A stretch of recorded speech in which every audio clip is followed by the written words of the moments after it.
Northeastern University Health and Counseling Services has come under fire in recent years for perceived oversights in its counseling resources. I spoke to students about their views on the current state of college counseling. Um, in terms of like, from what I heard from friends that had seen a therapist saying that, like it wasn't helpful at all, um, and then like them telling me what happened during the sessions. Since I had already been seeing a therapist in high school, like I know what a good therapist does, and it didn't seem like they did any of that. So it didn't seem like something that would benefit me at all. I've had a pretty mixed experience with UHCS. I went there early freshman year when I was having mental health issues. They told me to eat well, exercise, and told me to come back if I have any more issues. Tried to make another appointment. It took me 3 more months. And at that point, it was the end of the semester and I had to go home. Freshman year, I did NUN, so I came in January my freshman year, and I had gone through depression when I was abroad, and so had talked to my older sister, and she went to Stanford, so she had said I should go to my campus counseling because she was like the resources there. It's like the best option for you to do right now.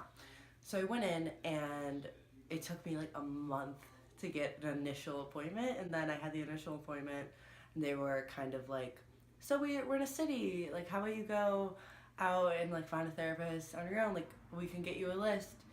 And that was kind of scary because like I hadn't talked to my mom about it, like needing to go through insurance, like that involves calling your parents, and like to someone that's struggling, that's kind of difficult to do sometimes. So they had sent me a list, and I sat on it for a couple months, and I eventually like sought out my own therapist, but it just was kind of rough that they weren't there for me. Most recently, when I was looking for a therapist, so I got a list of names of people who are on the Northeastern insurance. I contacted every person on that list. None of them were available for scheduling. I had to revisit twice and get 2 more lists. I ended up contacting 15 to 16 different therapists. I heard back from 2. Especially if you're so overwhelmed, like to have to find a therapist in Boston can be really stressful, and that's just an added pressure to an already vulnerable person.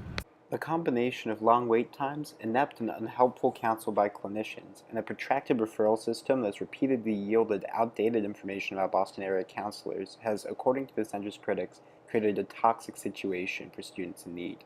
Faced with overwhelming obstacles, multiple students say they're giving up on getting help from Northeastern.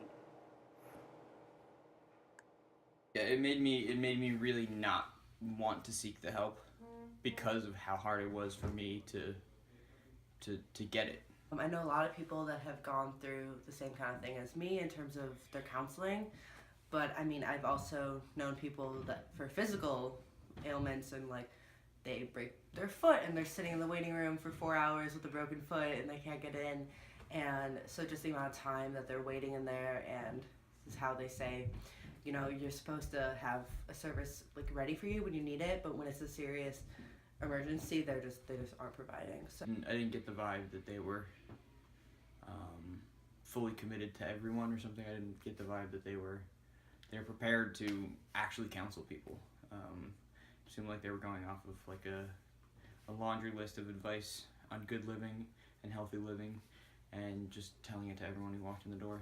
They should increase their availability by increasing the amount of counselors that they have. They should provide more competent care. They should treat their students more empathetically. I feel I've never dealt with them, and like everyone's just so cold and brash, and you don't know what that student has experienced in that day, in that week, in that year. So I don't understand how they can call themselves clinicians.